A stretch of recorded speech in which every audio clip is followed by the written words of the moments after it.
So how did you get into this line of work, Nicole? This line of work? Yes. Being my company or just Yes. health? Okay. Yeah. Ooh, probably my passion for healthcare, serving others. I'm a physical therapist by background.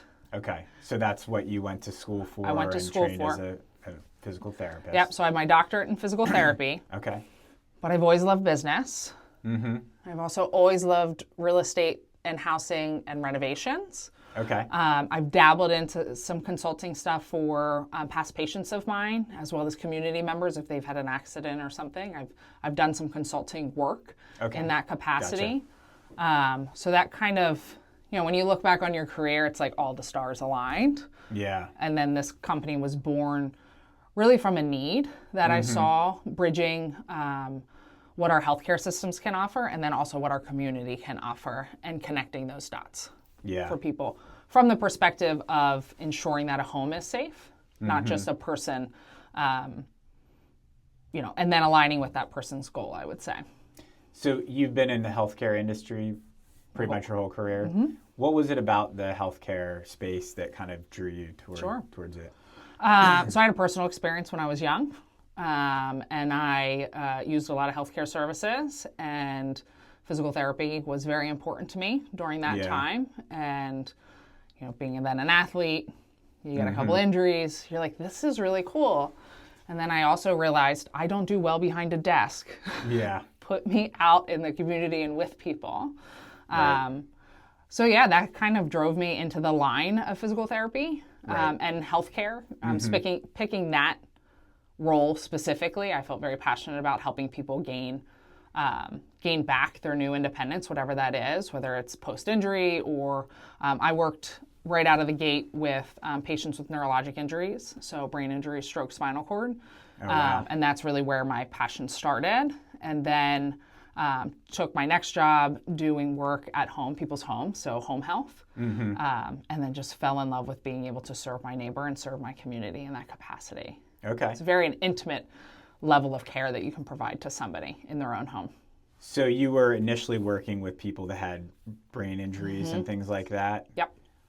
How long were you doing that kind of work, and how did that impact your outlook on health and your business? Yeah, so I always thought that was going to be where I'd land, right? Yeah, that was exactly what I wanted to do for the rest of my life. And then unfortunately I didn't, shout out to all those people if you're listening, but didn't love the area that I was living. And so I was like, I think it's time to shift. But I think working in that capacity has really opened my eyes to, one, what possibilities are for people to be able to adapt to going back home.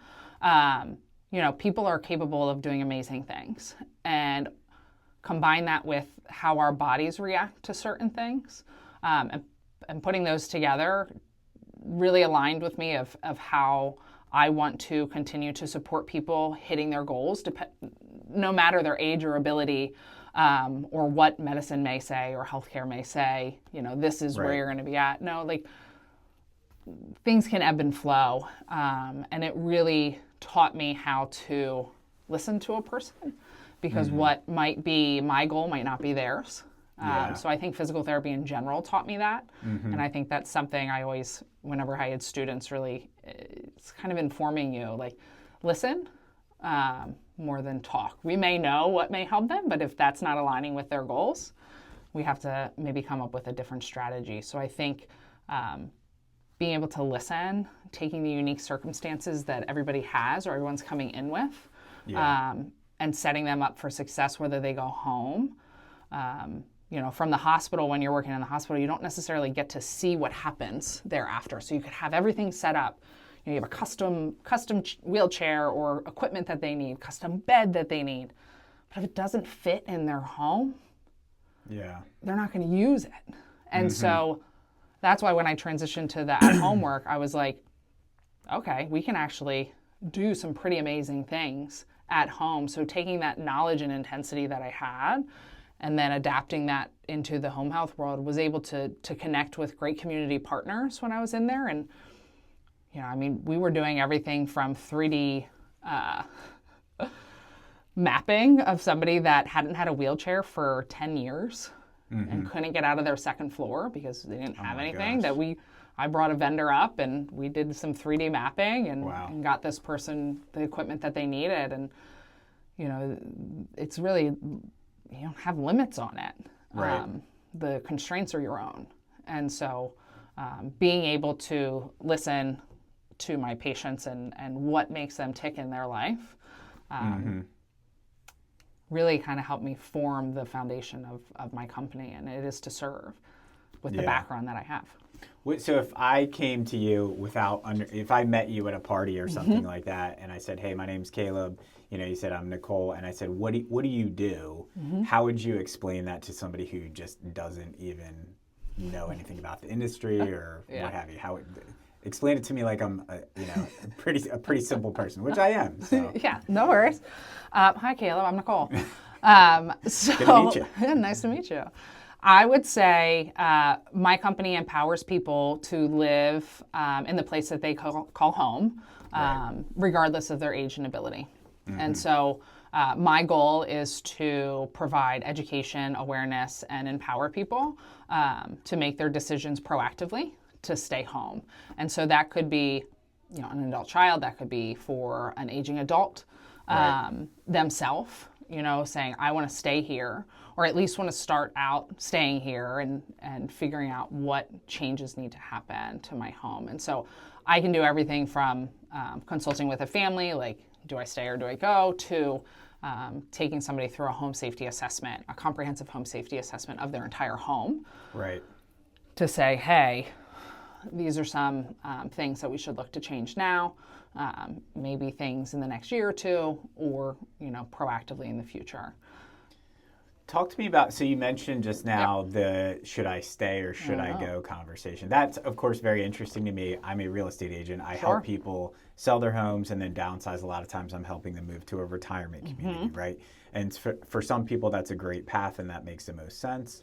For other people, a lot of people would like to stay at home. I mean, I'm working with my parents. They're both 79 years old right now. Yeah. And I had to sit down with them, a couple months ago and just said, hey, like, what are your plans? Yep. Are you interested in moving somewhere? Do you want to stay in your current home? Because if you're staying here, we're going to have to make some changes to make the house, a better fit for you to age in place, right? That's the term that we're talking about a lot. But what does that look like, a conversation that you might engage with it might be an older individual, older couple, or even, the whole family, if there's kids involved. Yeah. What does that look like? Should I stay or should I go conversation on your side? Going back to what I said earlier, a lot of it's listening. So I'll come in and ask a few questions of, have you thought about where you want to be in the next 5 or 10 years? How about 20 years? It's funny because you're asked that a lot when you're like 15, 20 years old, like, where do you see yourself in 5 years? People stop asking you that question as you get older. Yeah. But I think it empowers people to start thinking ahead and provides independence and autonomy in that question before a crisis would happen. And you lose that ability to answer that question. Right. And so a lot of times that's what starts the question. It's not a hard question. Sometimes it might be more challenging. Yeah. And then if they have thought about it, it's, okay, what's working, what's not working? Do you think your home is fit for you to do that in the lifestyle that you want? It can be like, oh yeah, I do, or oh no, I don't. And then a lot of times it's the first part of my interaction is sitting down and meeting and having this conversation with people.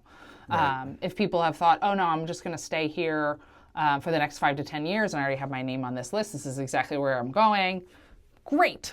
Yeah. That's fantastic. I'd say that's not the norm of the conversations that I normally have, but people do know that. If I'm just trying to get in that space, because I do work with a fair amount of seniors, right? Yeah. And I think I love what you said about hey, where do you see yourself in 5 years? I think after you become middle-aged, I think answering yourself that question gets a little scarier and a little more uncomfortable as you get older and older. Yeah. Right? And one thing I've recognized when I'm working with older people is that no matter how old you are, no one ever feels like they're actually old. Yeah. Right? And so to answer the question, where do you see yourself in 5 years, for somebody might be like, well, I might be dead then. Yeah. Right? And so it's like nobody really wants to think about that. So they, even though they may know they should start planning and start thinking about like, hey, I may not have the same physical and mental capabilities that I have today in 5 years. Yeah. Nobody wants to admit that or think that's going to happen to them. They think they're going to be the one that's like, I'm going to be that 94-year-old who's sharp as a tack and, whatever. Yeah. So how, like, you kind of ask what do you do about that? You can ask it in a different way, right? Right? Like, do you see yourself staying in this home for the rest of your life, right? Like, so you can ask it depending on the individual. Yeah. Do you see yourself staying, or do you see yourself moving again? Yeah. So some people, they've stayed in one house for their life, and they're like, I'm staying here. For some, a conversation I had this afternoon with somebody, they've moved a few times, and I said, do you think this is your final move? Is this the house that you're going to stay in, or do you think you're going to move again? Right. And so it's very, open to interpretation of what that move may look like. So it's not pigeonholing or boxing somebody in like, you have to do this. And that's where I think sometimes there's a misconception of what my services or others who are, supporting people age in place may feel that they're like, well, I don't want to move. Like, I'm not moving because you're telling me to move, or, coming in to do a home safety assessment, somebody's going to tell me what's wrong with my house. It's not that.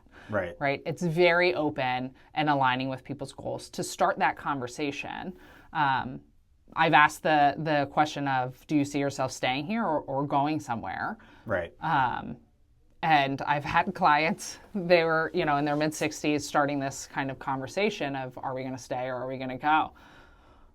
One spouse was like, oh no, we're staying here. The other one was like, I'm okay to move, let's go. And they were like, wait a second, we're not on the same page here. We're going to stay married. We're going to have to figure this one out. So it also allows, families to have a third-party perspective, right? And start conversations early, and be more open to, somebody independently making that decision, again, versus reactively having to make a decision. Yeah. I mean, so I would say, I'm going to take a wild guess. You tell me if I'm wrong here. I'm thinking you're probably going to meet with some people and they say, oh, I'm staying here for the rest of my life, right? So when somebody says that, like, then that's your cue to say, okay, let's make sure that the house is safe, comfortable, all that kind of stuff, so that you're able to do that. So, like, what does that process look like from your perspective? Yeah. That's a great question. So usually after that is where I open up to what the options are that I can offer somebody. And at that point, it's usually a comprehensive home safety assessment. So safety assessment is kind of like step one. I would say like an initial consult, usually to have this start of this conversation to people see where they're at. Right. And is that a phone thing? Is that a in-person thing? It can be either one. Initial consult? Yep, it can be either one. Yeah. I know for my company, and a lot of companies that offer similar services that I do, a lot of people do free discovery calls. Okay. If you want to set up an initial conversation at home, there may be a charge. Gotcha. But, it's an option. Every client's a little different. Some adult children, they're like, I have my own family. I can take a phone call. Like, let's get this, all roll in that way. And then others, I'll go down and we sit in the living room and we have this conversation, or at the kitchen table, where everybody can be present and involved. Because if somebody has hearing impairments or visual impairments, you might not be able to communicate the most effectively over the phone. So it all depends, with what people's comfort levels are. Me personally, I always prefer to be in person. That's just, my personal choice, but we can do virtual consults as well, especially if family's out of town. Okay. I find that works well. So initial consult is kind of step one, and is that with like 15, 20 minute, 30 minute type thing? You bet. Okay. Yeah. Right. So just kind of introducing that, just making sure this is the right fit, making sure if they're looking for something else, I get them connected with my network of, maybe somebody's like, no, I actually just want to move. Yeah. All right, well, I think you might need a realtor. But that might, if you're kind of in that spot where you're thinking, should I stay or should I go? It might make sense to visit a couple communities and then also have a conversation with you and look at what it's going to, because when I'm looking at my parents' situation, I realize that's very unique to them. I mean, they have a first floor master bedroom, but they don't have a full bathroom down there. So they're going to have to make some modifications there if they're staying in their home. And then, they have a big driveway. They have a lot of like landscaping outside, so there's a lot of factors that go in there. And on the surface, it seems like, it would be obviously the most cost effective thing is just have them stay in the house. But then I'm also like looking at all the different projects that need to get done. And I'm like, well, maybe it makes sense for them to stay. Maybe it makes sense for them to move. But yeah. And like you said, so really partnering with people who have that expertise to knowing what level is next and helping guide somebody through that, especially early on where you can plan it. So, with your financial planner and also, where you feel comfortable with what's most important to you. Like some people absolutely love doing yard work. Some people are like, take mowing away from me. I don't want to do that ever again in my life, right? That feels comfortable. And all those decisions have to do with, are we staying or are we going? And then different price points of services that may be needed at home to stay home versus moving into a community that might offer that included in some sort of package. So the next step would be, if they're thinking about it, get them started down that road to start looking at places and then have me come in and do a comprehensive home safety assessment. That's really takes probably about 2 hours. We're looking at everything from the entrance of the home, the lighting of the home, important factors like, is your house number visible from the street, just in case EMS. For 911. Right, 911 purposes. Yeah, sure. Just those little things, right? Not high cost, but big impact. To temperature of the water, right? As we age, sometimes our sensation diminishes, or different diagnoses, we don't have the same sensation over time. Right. To, the width of spaces that we're going through. Is it accessible for a chair, like a wheelchair, a walker, or any level scooter? A lot of people are using those these days. To bedrooms, every room of the house. So it's really all inclusive. And bringing my physical therapy background into this, I'm also seeing how everybody moves in their space. So it's not just the space itself and going through a checklist. It's really seeing how the family moves, the couple moves, the individual moves in their space, because that really impacts the recommendations I'm going to be giving. Tell me more about that. Yeah. So I had a client that kept falling in the bathroom. Couldn't figure it out. We're like, okay, we'll put some of these bars, make sure there's enough space in a scooter, make sure there's enough space on that. And then having the individual do the transfer and like, okay, what do you do in this space? And how do you normally fall? We realized it was reaching for something that didn't need to be where it was. And so moving that up eliminated it. Wow. So if you don't take somebody through that actual motion, I could not make that recommendation. And so that's really differentiating somebody doing a home safety assessment with a clinical background versus somebody who might not have that. So that's what I mean by that. I mean, that's the impact. Getting to the root of the fall issue. Yeah, that's pretty important. Right, because we know, okay, we want grab bars, it'll enhance your safety, your fall prevention. Of it, but actually what is the motion look like? And that change costs $0. Yeah. Right? Good ROI on that one for sure. Yeah. And so, going through, are your smoke detectors working? Do you have fire extinguishers near your kitchen? What kind of outlets do you have near water? It's a very comprehensive assessment. What's the one or two biggest mistakes that are probably the easiest thing for somebody to take care of, but has a huge potential impact of a fall risk or injury risk or anything like that? I would say injury risk. The ones that I've been finding with my clients is working smoke detectors. Yeah. It's something that we tend to ignore when other things are going on. Yeah. Whether that be family stuff, whether that be new diagnosis, whether that be what have you, and not having a working fire extinguisher or a blanket near your kitchen. The other one is carbon monoxide. And that's probably interesting coming from a physical therapist where you'd think it's probably flooring or thresholds or, shoe. But when I'm looking at it from a holistic housing that would have the most impact on somebody, it's those, because it's not the things that we think about. So the carbon monoxide, a lot of people just don't have them. Yeah, they don't have it. They maybe have had it for 20 years. Yeah. Do we have it in the right area of the home? Or they took the battery out of the smoke alarm 12 years ago when they burnt some toast and never put it back in, or something, something like that. So. Or just I don't know, you know. So luckily now, I mean, you can get smoke detectors that have both, right? Yeah, carbon monoxide. Right. I think some of that is basic stuff, affordable, but obviously can have the most catastrophic impact, if you will. Yeah. Some of the other things, rugs. People love area rugs. I am not here to pull an area rug up if you are determined to have it there. I've had a client that their favorite places to have area rugs, top of the staircase. Oh, yikes. The bottom of a staircase. Yeah. And these aren't the ones that have like the grippy background. Right. This is the one that's going with you if you're slipping. Yeah. Oh, gosh. And so some of it is negotiating. If we're going to have a rug here, can we get a non-slip background? Right. At least, right?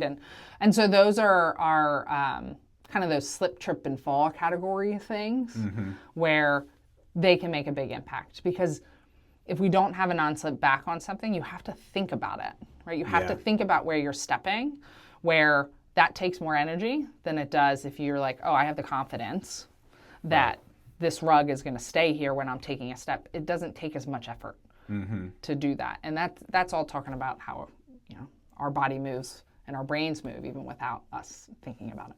Yeah. Okay, so they've done the initial consult with you. Yep. You've done the in-home assessment. Yep.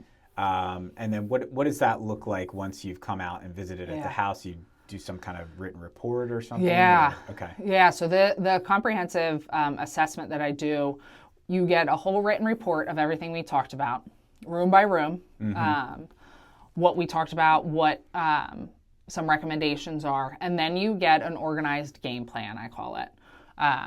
So the game plan, it's broken out by kind of like street lights, you know, so red, yellow, and green. Red is like, we need to change this soon, like within the next month or two. Yellow is like, we're doing okay here, but I want you to start actively planning. Maybe it's visiting a vendor, making a couple phone calls, getting connected with somebody that you want to go visit some homes with, like to get your education and empowerment section. And then the green is everything that's like, we're doing really well with this. More food for thought, right? So it could be anything from somebody has a new diagnosis of dementia. It could be different resources, like caregiver resources, different programs that you might be able to get into for future planning. Or, you know, we talked about potentially doing a deck outside. It's not a huge safety risk, but it's something you might want to look into. So if we're having the contractor come in to do a couple of the stuff in the red, maybe talk to them and get an estimate. So then we can budget for it because it's something that might be important to you. It's not a huge safety risk, but hey, let's start budgeting for these things now to get some price estimates. Okay. Do you ever go to a house and you're like, this is not a good age-in-place house? Yes. Or is every house able to be made a good age-in-place house? I don't like to talk in absolutes. Yeah. I think it all depends. I've been in homes where they are determined to age in place there, and so we make it work because that's their wishes. And I'm not here to change somebody's wishes. I am here to provide education and my recommendations. I want to empower people to make that decision. Right. Everybody can make that decision, and I want them to continue to make that decision. So I have no problem saying this probably isn't the best option for you. But by saying something like that, I better have another option for somebody, right? Because some people might not have another option. And so if someone's like, I want to stay here, absolutely nothing's changing, but something we can't predict what's happening tomorrow. We can plan for it, but accidents happen, things come up, new diagnosis, new fall, something changes. Yeah. And we need to adapt to that. And so what I like to give are options of if we're going to age in place, this is what's going to be recommended. I hesitate to even say needed because everyone's needs are, perceived a little different. But based on what you told me, my client told me, these would be my recommendations. These would be must-haves. The earlier you plan, those must-haves tend to be a little less costly. Mm-hmm. The later you plan, those recommendations tend to be a little more costly. Mm-hmm. And so that's where, I'm trying to make a huge push early on. Let's start thinking about it early on, whether it's empowering adult children to have these conversations with their parents. It doesn't have to be me. I empower others to have this conversation. I am putting out a free home safety assessment. People can do it on their own. Mm-hmm. Things to talk about, things to think about around your house. Like, start planning. It's, I want to be able to empower people to make those decisions up front. So to answer your question, if somebody says, I'm not moving, can this be an aging in place house? Sure. It's going to be now, right? Sure. It's like, we're just going to do the best with what you have. And because, then... it's not your job to tell somebody they need to move. It is your job to be honest with somebody and tell them, hey, here's if you stay, here's going to be your challenges. Right. And what I can do with partnering with somebody who also knows these are your options to move based on income level and based on other things, we can put together a map for somebody to make that decision. Mm-hmm. And it's not me saying that or this other person saying that. It's literally the client saying, okay, I'm weighing my options and I want to do this. Okay. Yeah. And then what I like to do and what I'm starting to offer for clients because of this conversation is offer quarterly, monthly, yearly check-ins where it's like, is everything still the same? Yeah. Right? And I already know your house. We already know your goals. We're already established. If nothing happens, we can check in on a quarterly, yearly basis. Are we still aligned? Are you having more difficulties with anything? Do we need to have more of this conversation? Yeah. Or did you have a fall? Did you get a new diagnosis? Did something change? And do we need to make another recommendation? And so once somebody's like ingrained in, they're really part of the company family at that point. Yeah. And so I think that's also important to note. So after that assessment, after the game plan is done, it empowers the family to make the choices, but they're not lost to me or my company thereafter. There will be follow-up and opportunities to stay connected because it's a lot. Yeah. That it's it's long. I mean, what I'm giving clients, it's all inclusive from footwear to, smoke detectors to, this door isn't locking correctly. Let's fix that. Yeah. Do we want to widen this hallway or not? Do we need a curbless shower or not? Motion detector lights is another quick and easy one. Right. I think I should just become a brand ambassador for motion detection night lights. Like, I really think I should. Yeah. So, those are just some easy things to do. But I think after that game plan, it's that follow-up and continued connection and relationship to somebody. Okay, so, and I was checking out your website before we had this conversation, but you have the initial consultation, the in-home assessment, then you've created a report for them with the kind of like, these are the reds, the yellows, and the greens or whatever. I don't know. I'm just I think stoplight. Yeah.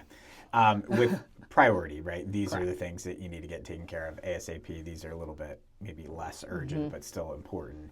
So then what do they do at that point? Are they on their own to get those repairs done? Do you help them coordinate repairs? I mean, obviously, if you're doing that, I understand there's time and effort and energy that's involved that you would need to be compensated for. Do you do that for people?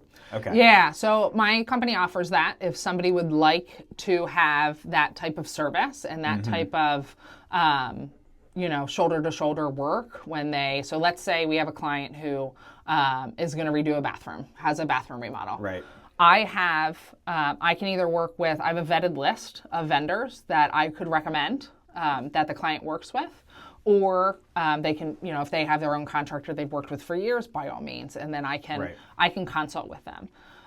What I tend to do is I'll come back out for like an hour with the contractor, talk about my recommendations from my vantage point, talk about theirs from their experience, and what we do is we put an estimate together for the family at that point. I can either stay involved and be kind of a liaison between the family and the contractor. So this is especially important for families that might live out of town. So I would know, okay, who's coming on Monday, who's coming on Tuesday, what's the scope of the work, staying in scope of the work, within the budget of the work, and just kind of being that liaison, making sure everything happens when they say, making sure people show up, and that you also know names of people versus, somebody just knocking on your door. Right. So I kind of help bridge that language between contractor and family to stay aligned with the scope of work. So I can do that. That's a cost. An option. Yep, that's an option. Right. Or some families are like, thank you so much. I'm going to take this, and that's all I need, and that's fine. What they'll probably get from me is a monthly check-in and probably a quarterly one thereafter, just to see how everything's going. But once they're a client, I mean, they're always in the system. Right. So, because unless you move, I will always have that initial assessment, comprehensive assessment of the home. And so, unless something physically changes or a new diagnosis of something that we have to adapt what our new goals are, right. I already have the lay of the land of the home. And so we can make some of those crisis changes happen a little bit easier.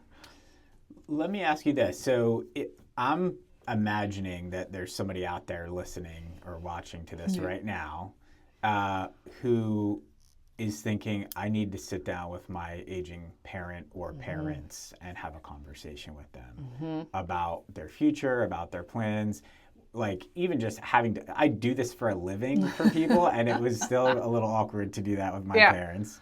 But it was something that it was been in the back of my head for a while, and I'm like, yeah, you probably need to talk to them. But I really didn't want to do it. So I just kept putting it off. And I didn't wait until there was an emergency or anything, but I just felt like, all right, Caleb, you need to have this conversation. You need to sit them down. You need to, show them that you care. Yeah. You need to show them that you're not here to push them into doing anything that they don't want to do, but you're just wanting to know what their plans are and talk it through and maybe ask them some questions that they haven't really been asking themselves. Is there any advice you would give somebody that's in that situation? Yeah, I think the biggest advice is, one, have the conversation. I think I want to just empower people that when you're coming at it from an open perspective, especially either as children to aging parents, family members to aging adults or anybody else, I think just having that conversation, knowing that you don't always have to have the right words, and coming from it from a point to continue to support them and their independence is very, very important. So how you're coming into this, not that we're as adult children saying you have to make this decision now, right? So staying away from these absolutes, right? Or if you don't do this, this is going to happen type of conversation. Sometimes when we have big caring hearts, we tend to have large opinions as well about things. And I think coming at the conversation very open and listening is going to be really important, just to open the door. Yeah. And just say, I did it with my parents, they're, client one, if you will, in this scenario. And so just have you guys have you had a conversation together? Not even needing to be with me as your adult child, but have you guys thought about it at all? About staying here or maybe moving somewhere else? This can happen a lot during a retirement. Like if there's a transition period, this conversation, it's an easy one to kind of level in. Yeah. Or I've had people take the approach of, when's the last time you checked your smoke detectors? Right? Just thinking of something funny to come in with, right? Do you guys check your smoke detectors so often? I'll have to check my parents' smoke detectors next I time. know. Can you see? This is important. But I think staying overall is staying open, listen actively, support them through feeling uncomfortable. Having this conversation, one, just themselves. But I think being open, I think there can be a lot of anxiety and fear sometimes with people thinking of I haven't thought about my next move. I thought this, it might be my final move, right? that tends to start some of these conversations. Right. But having these conversations early, pre something happening, empowers not only you to continue to support them living out the life that they want to live, knowing what their wishes are, and having that open conversation. And so if your parents, you feel like you have that relationship and they're open to actually holding the whole conversation about, like, have they thought about it? Then I would just ask, have you guys thought about, are we going to stay here? You know, how can I help you do that? Versus, or you can come at it like, have you checked your smoke detectors? Like, come at it from a funny angle. Like, that's probably how my husband would do it with his parents. Like, I'm not going to dive into the more serious conversation. One of the things I said to my parents, which was a pretty awkward thing, but I just felt like it was necessary, is I just said to them, I'm like, hey, like, one of you is going to die before the other one. Are you okay with living in this house if it's just you? Yeah. And that's kind of like a pretty gut check question. You went pretty all intense. For it. Well, I didn't go. That wasn't the first question I asked. There was a warm up. But I mean, I wanted to know the answer to that question because I'm picturing my mom or my dad living in the house they live in now just by themselves, and I'm like, it's close to my sister's house, but other than that, I don't know that there's a whole lot that would be good about just one of them living there. So, but anyway. Yeah, you don't need to go there the first conversation, and it doesn't need. It's an option. The other thing is it doesn't need to be one conversation. Right. It could be a series of conversations. You know, it might be a bit too overwhelming to try to handle everything in one conversation. And I think, you know, I'm coming at it, you know, in this conversation. This is something I offer, the home safety assessments, the helping realize, are we going to stay here? Are we going to transition? When does that happen? How do we set up ourselves for success at home or any place we call home? That could be when the downsizing happens too, getting myself involved then. But it's also about empowering conversations like this where it's outside of the housing stuff. Like, have you talked to your financial planner about things? Do we have the will set up? Yeah. Right? Some of the conversations that I leave my clients with is, do you have a list of emergency contacts? Especially if they're caregivers to their spouse. Right. Yeah. Oh yeah. I have all the stuff, the medication list, emergency contacts, doctors for the spouse that has the medical need. But I'm like, who knows your stuff? Mm-hmm. Yeah. Right. And that's kind of a reacting question to some, or, you know, everybody has different roles in families, and does your, you know, opposite significant other know the same amount of stuff about your medical history or your medication list or what password to Netflix, right? just those things, or right? Or the bank account. Or the bank account. Online banking. Yeah. But like those conversations are included in my initial assessment because it's all part of it. Yeah. It's all part of successfully aging in the place you call home. Whether that's the home you've been in, whether that's your next home.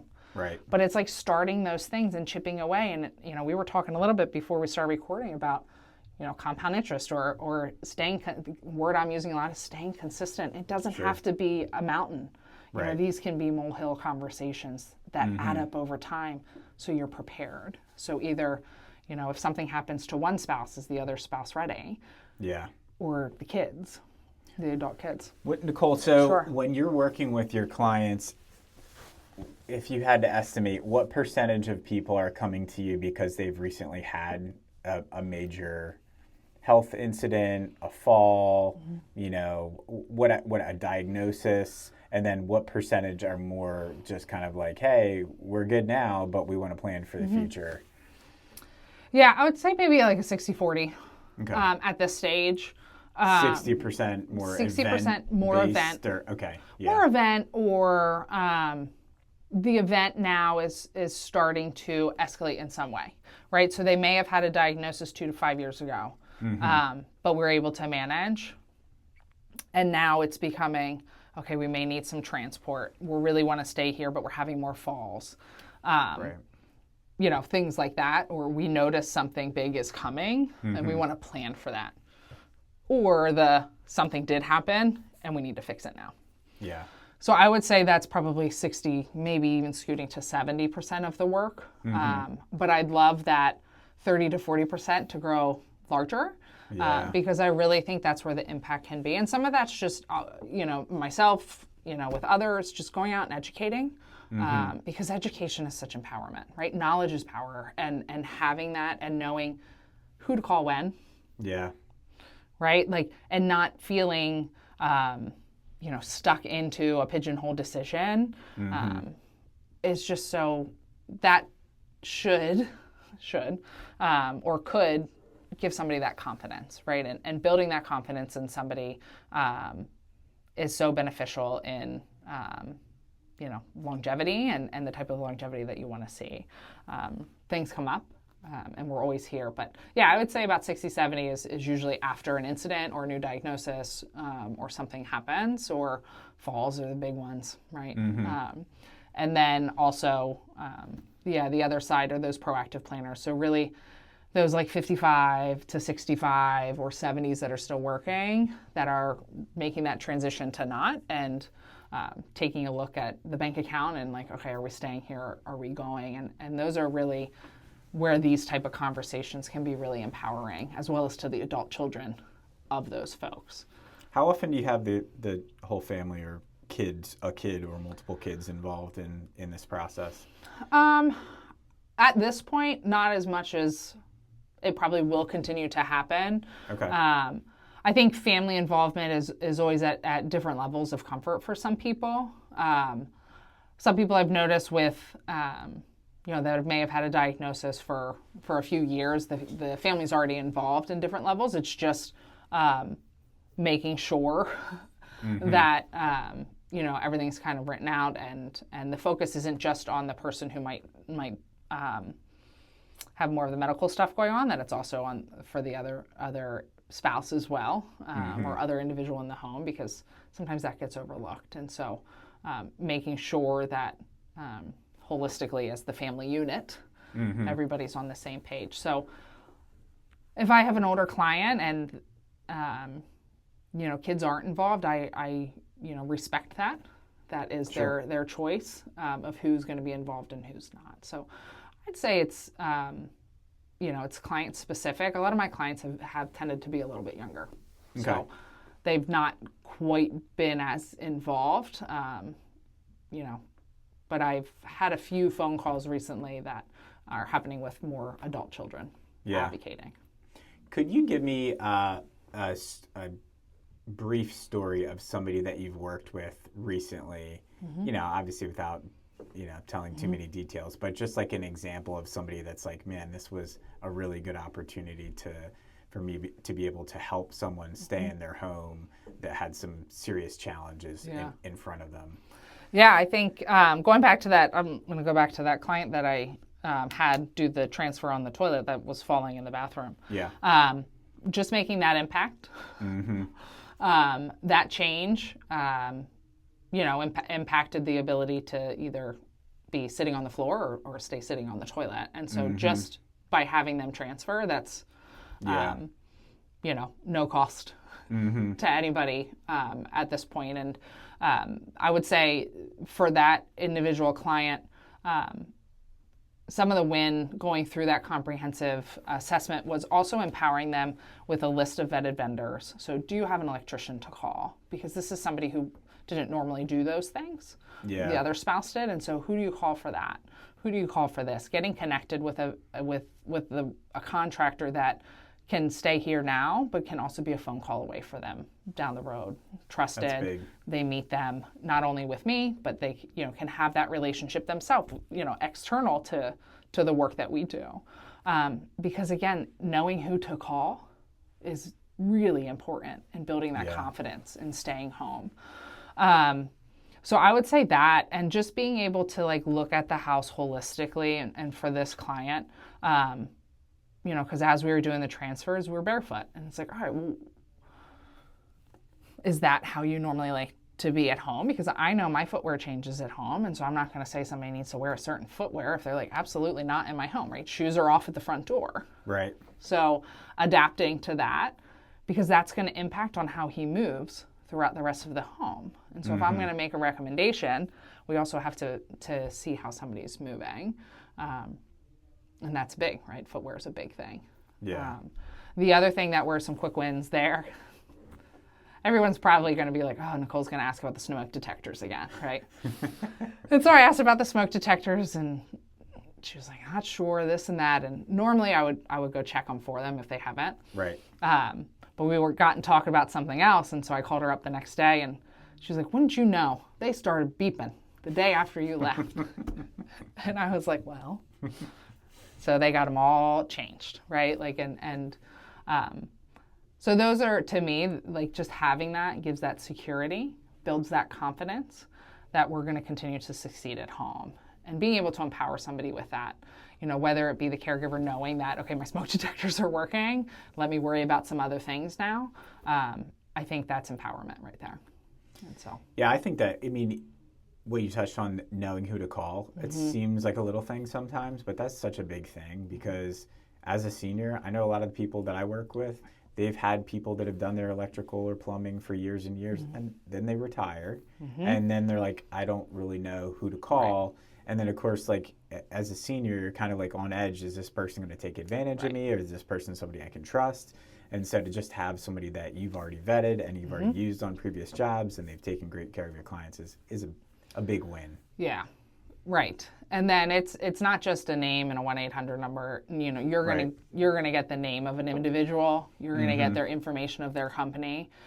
You're gonna get multiple choices too. It's not like I'm just gonna send you one because again, it's their choice. Right. You know, they can take a look at it throughout there. They can either call or I can call on their behalf, but they're leading that conversation. Yeah. And then I can either come, be with them, walk through it, or they can, you know, do that themselves. And like you said, I think it's really important to know who to call when, especially electrician, plumbing, and a general contractor, handyman. It's just really important, you know. Yeah, it's hard to find a good handyman or painter or some of those things. Right. What I'm thinking about the person that might be watching or listening today that's they know that they should do something, but they don't know what. Maybe they're in that should I stay or should I go? Maybe their friends are moving to some retirement communities. They're not really sure. Is that what's right for me? Should I age in place?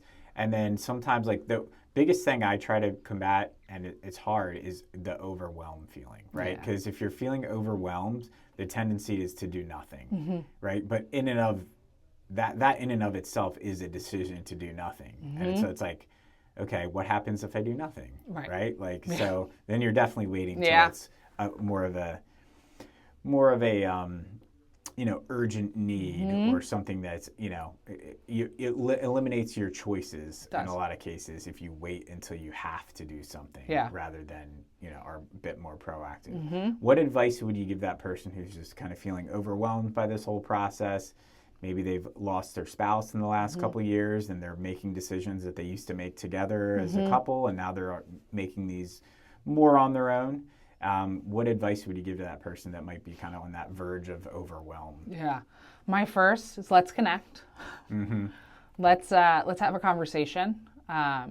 One, have a conversation with you know, a company like myself that's really just going to sit with you and talk with you, and let's unpack where this overwhelmed feeling is coming from, and provide confidence within that. And so I always find like unpacking where that's coming from. Calling it out, right, and then saying, okay, how can we fix that? Like, what options do you have now? I'd say kudos to you for doing it proactively. Other things that you can do is if you have a trusted partner, whether it be children, adult children who might be a little more tech savvy, might be a little more savvy on the internet, like what resources do I have? Or your community's connected. You know, is there a friend that's gone through something similar that's worked with a professional that they really, you know, connected with and trusted? I find a lot of people call realtors for all things. Yeah, we have a, like you guys. We have a big Rolodex of people. It sounds like the same as you do. But you gotta have your crew that you can depend on, to help, you know, people get their homes prepared. And so the biggest thing is you're not alone. Let's not stay isolated. They talk about that. There's a lot of research out there that being an extra vital sign, right? Isolation, because it has such a large impact on somebody's physical, mental, and emotional ability. So let's get connected, even if it's to your local church, community, your township that you live in. Reach out to somebody, and my hope is, as we continue to grow awareness, that there's other professionals that you'll get connected with that'll listen into you. But my phone is always on and always open to start those conversations, to either have a discovery call. Am I the right fit? If not, I'll get you a name of somebody who might be what you're looking for, or what resources you may qualify for, because that's a whole nother conversation. Right. That's a whole nother conversation. But getting you connected and making that call, it's there are people out there that want to walk alongside of you and see you succeed at any level of whatever that looks like for you. And I hope to be able to be one of those people to walk alongside of somebody to unpack what that looks like. Because sometimes it's just calling out what's making you feel overwhelmed. Yeah. And then building from there. Mm-hmm. Nice. Are there any misconceptions about what you do that you want to clear up? Are there anything that kind of comes up when I ask that question? The biggest thing is, I'm not going to tell you what's wrong with your home. You're not a home inspector. I'm not a home inspector. And I say that in terms of wrong being it's wrong that you have that lighting, or wrong that you're doing that. Right. No, it's not that. It's not that at all. It's a conversation. It's a walkthrough. It's a mobility check and seeing how your home works for you, not the other way around.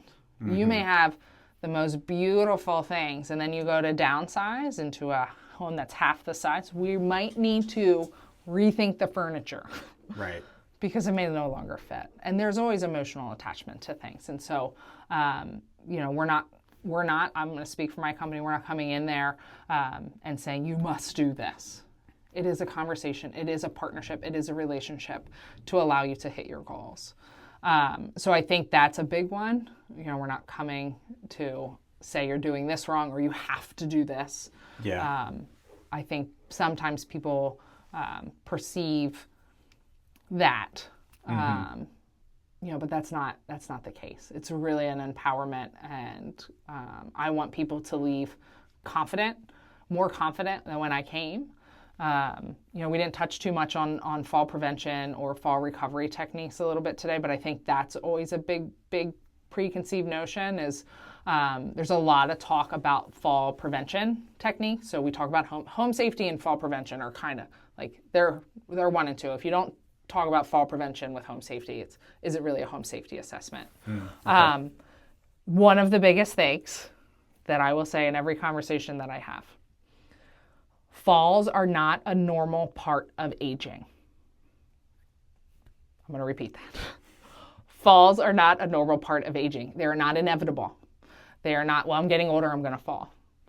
Most falls are preventable. Most falls happen at home. Most falls can be prevented with small, very minimal costing modifications. So I'm not going to come in and recommend a $20 to $30 bathroom remodel. That most likely won't happen. Yeah. It might be part of a stage recommendation, your choice, but that's usually not the first thing that I recommend. And right. a lot 20 to 30 grand. Right. Yeah. Most of the recommendations that I'm going to make, there are going to be things that are actionable that day when I'm there. There's going to be things that are actionable the next few days. There'll be things that are actionable without bringing a contractor, a handyman, or anybody else in. And that makes a huge difference. Lighting. Yeah. Huge impact. Having proper lighting. And so with different diagnosis, different vision changes as we get older, the impact of lighting is huge. So I would say those are my two top ones. So we're not coming in to tell you what's wrong with your home. Right. You're doing great. Your home's doing great. How do we just continue to make it work for you and the life that you want? And then falls are not a normal part of aging. I can go down the research lane, but that's, a lot of times it's just simple modifications that can be done. Footwear, recommending some therapy, Whether it's some balance retraining, strength retraining, like they're not a normal part of aging. Gotcha. And, if the goal is to stay in your home, the quickest way to get taken out of your home is a bad fall. Correct. Right? So, and that's not going to be a voluntary removal from the house. That's going to be you making a trip to the hospital, which nobody likes to talk about that. Nobody likes to think about that. But if the goal is to truly age in place, fall prevention seems like the most important thing to take care of. Yeah. So falls with injury above 65 that get you to the hospital, they happen at your home. Majority of these falls happen at your home that are preventable. That's what research is saying. The other thing to talk about is fall recovery. So if we just talk about prevention and we don't actually talk about recovery, when I, was actively treating patients, people we're getting down on the ground and we're going to learn how to get up. Because the level of injury that can happen when you don't have a fall recovery plan as well,